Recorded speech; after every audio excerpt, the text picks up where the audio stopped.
এরকম বিল্ডিং না আমরা বাপুর সাহায্য নাই যে বাঁধিবার এই বাঁধিবার সাহায্য নাই এটা তো আমরা বাঁধি দিছে ওইটা আমরা হাজার হাজার দোয়া করি। বাচ্চা কাচ্চারা লেখাপড়া শিখাইলাম, বাচ্চা কাচ্চার পেটে ভাত দিলাম। প্রধানমন্ত্রী ভালো থাকলে তো আমরাও ভালো থাকবো। এখন মাননীয় প্রধানমন্ত্রী শেখ হাসিনা জামালপুরে নকশিপল্লী তৈরি করতেছে, যেখানে আমরা 500 তৈরি করতাম ওইখানে আমরা 5000 তৈরি করতে পারবো। আমাদের বিক্রি করার মতো একটা জায়গা থাকবে এবং আমরা নির্দিষ্ট একটা মূল্য পাবো। আমার দেশ এখন উন্নয়নশীল দেশে পা দিয়েছে, আমি কখনো ভাবিও নাই বাংলাদেশ এরকমটা করবে। আমার স্বামী তো মুক্তিযোদ্ধা ছিল, কষ্ট করে স্বাধীন করছে। আমার স্বামী দর খাইয়া যাইতে পারছে না। আগে আমি মানুষের বাড়িতে কাজ করে ভাত খাইতাম। হাসিনা ইয়াতে আবার আনে, আল্লাহ দিল আমার কাজ করা লাগে না।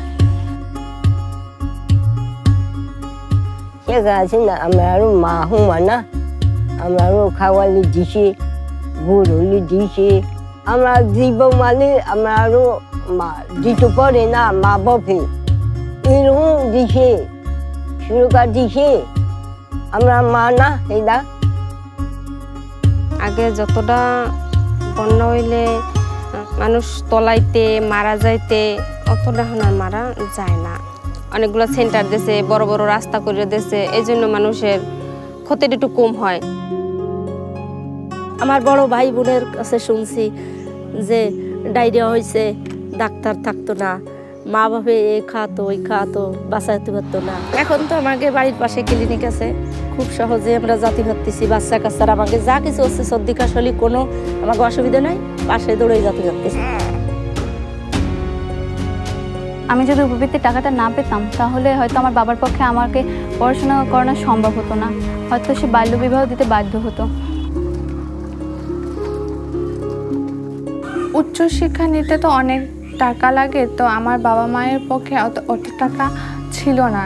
পরবর্তীতে মাননীয় প্রধানমন্ত্রী শিক্ষা তহবিল থেকে আমি উপবৃত্তি পেয়ে আমার উচ্চশিক্ষাটা এখনো করতেছি।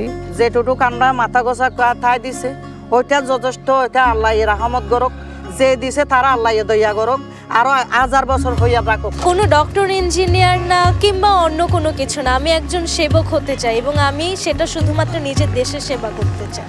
এবং এই শিক্ষাটা আমি আমার মাননীয় প্রধানমন্ত্রী শেখ হাসিনার কাছ থেকেই পেয়েছি। আমরা আল্লাহ দিলে সুখী, আল্লাহ যেন তান্ডে সুখী বানায়, আল্লাহ যেন লাখ বছর বাঁচায়।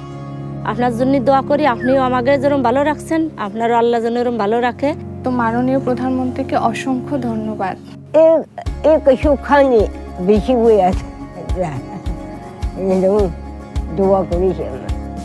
স্বল্পোন্নত থেকে উন্নয়নশীল দেশ, জোরসে চলো বাংলাদেশ।